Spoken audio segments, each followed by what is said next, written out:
Welcome to episode 13 of the Confounded Chronicles. So, in this episode, I've been doing a lot of this,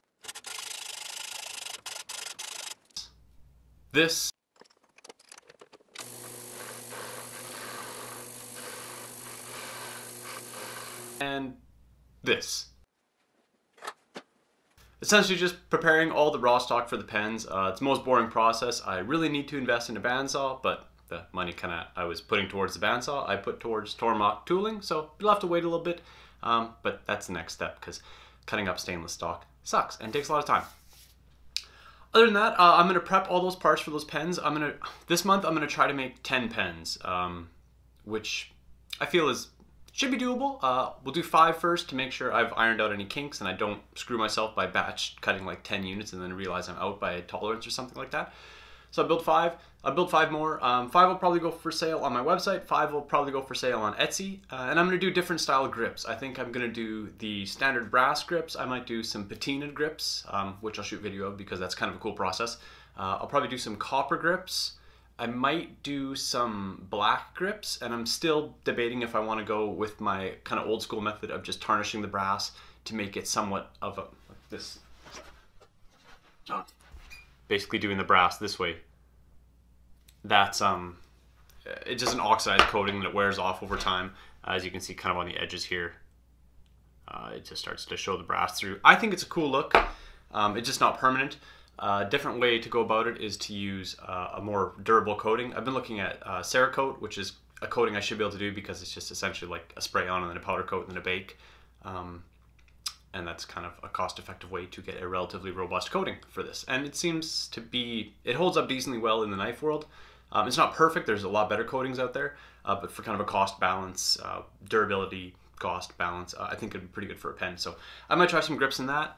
And I might just, I don't know, see what comes to my head. Maybe I'll just do some stainless polished grips, or maybe I'll do some bead blasted stainless just to give it a different bit of a look. So I don't know, that's what I got planned for the month. So other than stock preparation, the one thing I'm gonna hold off on for right now is clips. I mentioned in my last video that I was having some annoyance with this part of the clip, and that it can bend, and I'm not entirely happy with it. It's workable. I've sold some beta units with this clip and I'm happy with it. But what I think I'm going to do is I'm going to move to a spring tempered stainless. Someone had suggested it in the comments last week, so thank you very much for that. Kind of pointed me in a direction. I was looking through all the stainlesses, and anyways, I'm looking at 301 right now, which is a spring temper stainless. Hardness and everything seems to check out. I can get it, so that's the main point. And I think it's going to work pretty good for the purpose. I'm not going to know until I buy some, cut it up, bend it, and see how it is. But out of all the stainlesses that I can easily get access to, that seems to be the one that's going to fit the bill quite nicely.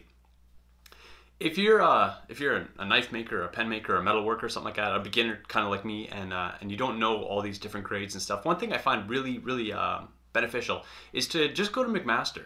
McMaster doesn't have all the grades of all these exotic metals, or I wouldn't say exotic, but they don't have all the grades of all these metals, but they have a decent amount of them. And the best part is it's obtainable in small quantities if you need it. Not the most cost-effective solution, but I mean for the clips, like out of a 6x6 piece, I can get a hell of a lot of clips out of it. So the cost doesn't really matter to me, and I can get it in like a day. So that's wicked.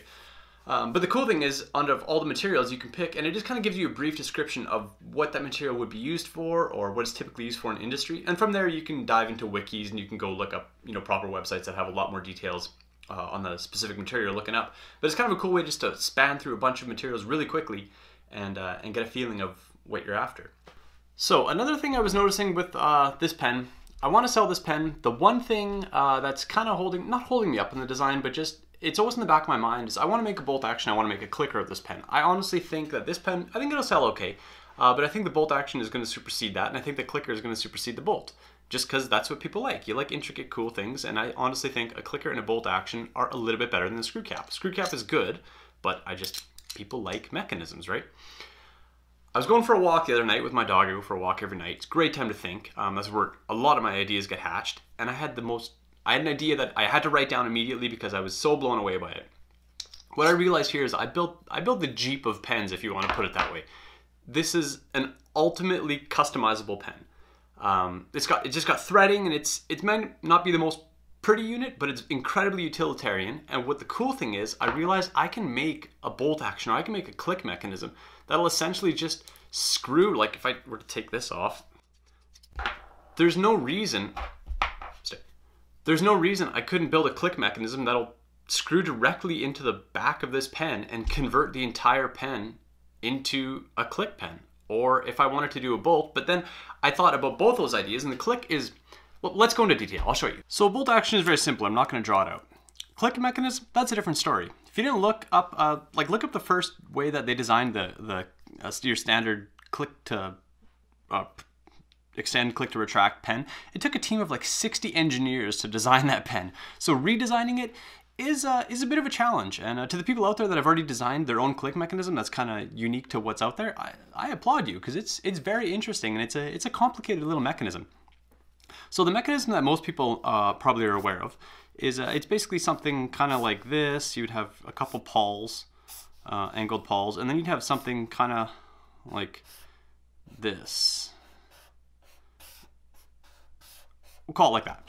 So basically what this would do is when you click it, it would come in here, and then it would kind of detent into the first stop. And well, technically this one should be a little higher. We'll say it's like that. And then this whole mechanism would move over.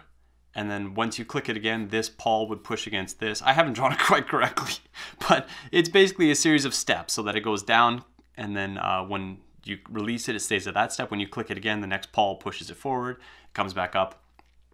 I'll link a video up in one of the corners here, that way or that way, where it actually displays this mechanism. And this is the standard mechanism that most pens have. And in order to deal with this kind of sideways motion, what they basically do is they just wrap this into a circle. And then so you have a bunch of pawls all around this circle. And then when you click it, each time this thing rotates, and then you get a stepped motion. So that converts your push to basically a stepped kind of motion. Right? So that is the first way it's done. That's actually a difficult mechanism to machine. If I might be able to do it, but that would take me ages and ages to produce. So and then other companies have come up with kind of cool mechanisms that are triangles in kind of tubes with the same kind of detent pawl that would push on it, and then little steps at different heights. That was actually another mechanism another company used way back in the day, when I think Parker was the first one to invent this kind of pawled angled mechanism, which is kind of the most common nowadays. This one I've seen before as well, where this little pyramid is usually inside of a clear portion of the pen, because they wanted to show it off, and it basically just rocks back and forth, and then these little ears kind of catch on either one of those sides, and that gives you a stepped motion in two different locations as well. Both of these, not trivial to machine, especially not with not when you're just gonna not injection mold the part. Injection molding is a little bit easier, but machining it from steel every time, not so easy. So I combined both of them into a mechanism that I don't know if I've seen it before. So I'm kind of excited about it. So in order to get this stepped motion again, where we want retract, we basically want an exposed position that locks. And then we want it to retract again, and then exposed position. So basically this is the kind of state you want the refill to move in. You want it to be at, like, let's say a locked position, and then we want it to be down at an exposed position, called locked and exposed. And then you want to be able to transition from this state back to this state. So like I said, the other one was done with a ramp so that the part would slide up. What I discovered, which I was thinking about on my walk, was, is there a way I can combine my bolt action and my click action? Because a click action is going to take me, a while to figure out how to do it properly with the machines I have.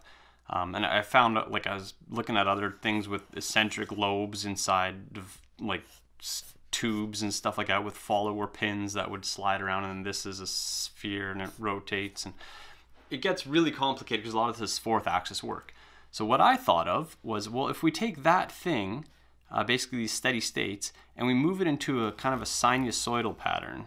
So we have the exposed position with a detent that kind of keeps it from staying, and then we have a little higher up, it should come up a little bit more. We have a locked position up, and then we have back to exposed position, and then back to locked position. So now if I take this, which is same thing, we're gonna get, oh, oops, backwards for you guys. Locked position, actually, sorry. Locked position here, exposed position here. Exposed position here, locked position here. Sorry if this is gibberish, but this is kind of just the way I figured it out in my head. So now as you move this whole, if we move this whole sinusoid one way and we have basically a pin riding in here, the pin is going to ride to an exposed state and an unexposed state and an exposed state and an unexposed state. Obviously I'm not going to make a pen in just one giant bar to move this, so what you do is just the same as you did with the previous method. You just run this in a circle. So what you end up with, okay, I'm going to flip this around for drawing for me now. So let's say we have a cylinder, just for simplicity. Let's call that, let's put a pin on the back side of it. And let's just pretend we knurled this pin, right? Ignore the simplicity of this for right now, but so we're going to take this same sinusoid or sinusoidal kind of curve, and we're going to machine it now into here. So there's our deep one, there's our shallow one, there's our deep one, and we wrap all the way around this pin. So we remove all this area. So you end up with a part that kind of looks like that. And then what I'll end up doing is I'll put a C-clip in here or something like that, and I'll have to build a mechanism around it. But how this works, now when you rotate this knurled wheel, if we have let's say we have another part here that indexes into it with a pin that's kind of cross-drilled through the rod like this, as we spin this, if this has spring pressure against it, it's going to ride up and down on these curves, and that's going to basically let us have retracted and exposed. I keep messing up my terminology for that, but it's going to basically stick the pen out and pull the pen in. And these little divots will give you kind of a satisfying little click, click, a little stop at every point. So it's not a click mechanism and it's not a bolt action, but it's a rotating thing. So with this, I'll put some big heavy knurls on this. This part would essentially be, it would screw into the back of this pen, and it would be very similar to this with these little knurls on it. So basically all you do is you'd rotate it with your thumb and it'll go click, click, click, click, click, click, and it would just retract the pen in and out. That's kind of similar to the way that if you've ever seen other pens where you twist the body and it goes in and out. That it can be done a different way, but I think it's similar to this. It has kind of a tube in the center that moves the pen in and out. That's what I think I'm going to build, because that I can actually mill. Initially I thought I would have to mill that this way, with the mill running on it like this in my fourth axis on my CNC, so then I'd have to have a CNC driven fourth axis. But then I realized, and that's what I realized when I was out walking thinking about this, I can fixture this vertically in my mill and have the machine cut it this way. I'm gonna have to use a fairly small ball end mill, like maybe a 1/16 ball end mill, or maybe a 1/8, maybe I can get away with it. And it'll just basically, so what the mill would see is it would see the top of this tube, and it would just run around like this, interpolating that circle, moving up and down at the same time to give me that sinusoid.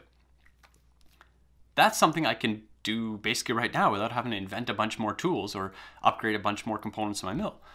And I think I can make all this, because I mean, it's a C-clip, it's this, there'll be a carrier piston, there'll be this moving rod in here, there'll be the little fixture rod that'll ride on the curves. It's all very doable, and the best part is I think I can make it all fit inside this, because none of the parts are overly complicated. This is the most complicated part, and this should be handled by CNC. And the absolute best part that really blew my mind with this is I can retrofit this existing pen. So any pen of these that I sell, now that I move the spring to the front, all it is you would just take out this back stop that's currently pushing the refill forward. You would just take this out. So then this would come back now. Oh, actually, sorry, this is a rear spring, so this is not the exact example, but you would take this out and you'd put this whole mechanism right in, and maybe you would screw over the external threads to give it a better look, or maybe this whole grip would come off and it would go right on. I'm not entirely sure yet, but that would retrofit this pen into a click pen without having to buy another pen.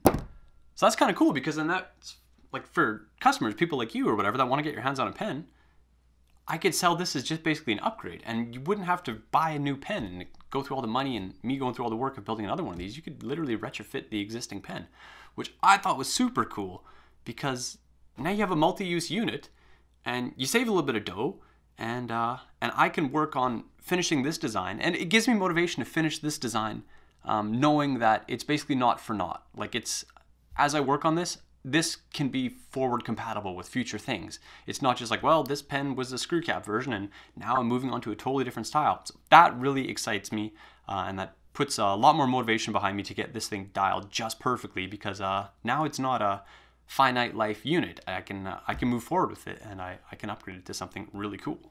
Hopefully that didn't bore you too much. Like I said, that was just stuff that was floating around in my head, and I had to get it out on paper. I got it out on paper. I mean, now I'm getting it out on video, but I'm talking about it because I'm interested in it, and that's what this video is. It's basically the process in my mind and how I'm going through with this design. It made me super happy that I've now turned this pen into the Jeep of pens, into the multi-use pen. It's, like I said, it's not the prettiest, but it's incredibly utilitarian, and it's going to be able to move forward with my design changes, which is awesome. And in the future, if I get a full click mechanism, I would love to make it backwards compatible with this pen, because like I said, then you buy one pen and you can buy all these mechanisms. There's going to be cost to the mechanisms, of course, but it's going to be cheaper than buying a whole brand new pen. So that way the people that are supporting me in the early stages don't feel like they get screwed. Like, you don't feel like now you have to buy 3 different pens to get the one you finally actually wanted, which was, you know, a click or a spin or whatever you want. So that's cool. Probably not the best business decision. It would make more sense to sell 3 of these to one person as opposed to 1 of these and then a bunch of upgrades, but I don't know. I wouldn't want that if I was on your end of the boat, so that's kind of how I treat it. Maybe that's a bad idea, but I think it's good, and I bet you think it's good, so we're gonna go with it. So that's what we have this week. Like I said, the time I spent out there was just roughing out stock. I can show you videos of me hacksawing stuff and turning ends, but it's just not all that interesting right now. Next week we're gonna go ahead and basically finish up the bodies, all the screw on little bits and bobs. Like I said, I'll leave the clip to the very last because I'm gonna change the material out, and yeah, we will move forward from there. So as always, thank you guys so much for watching, and I'll see you next week. Take care, bye.